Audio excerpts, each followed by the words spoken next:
Жана ошо риянын дагы бир эмелеринен, рия сыяктуу амалды бузуучу нерселерден бул ужуп. Ужуп деген амалыңа таң калуу, мукумун кануу. Мындайча айтканда өзүң бир амалды кылып алдың, ошону Аллах Таала үчүн эмес, ыхластуу Аллахты ыраазы кылуу үчүн эмес, нафсыңды ыраазы кылуу үчүн. Эмнеге кыласың аны? Ошо нафсыңа жагат.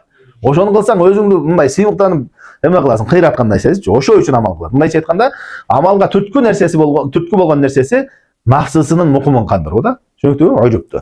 Бирок бул деген жана ибадат кылсаң сүйүнүү эмес. Ал ибадат кылган мусулман адам сүйүнөт ибадат менен.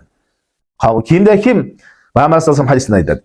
Ким жакшылыгы менен сүйүнгөн болсо, жакшы амалы менен сүйүнгөн болсо, жамандыгы аны кайгырткан болсо дейт, мына ошол чыныгы момун деген да. Мисалы эртең менен турдуң, дарат алдың, мечитке, жамаатка барып намаз окудуң, намаздан кийин зикирлериңди кылдың, эртең мененки зикирлериңди кылдың, Кур'ан окудуң, ошолорун кылсаң, жүрөгүң рахаттанып сүйүнсөң, бул андай эмес. Түшүнүктүбү?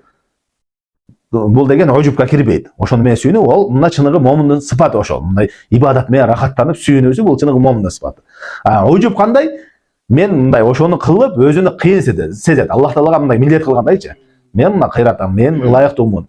Мен амалдарды мындай кылам да деген сыяктуу да. Түшүнүктүүбү? Ошол ужуп болот.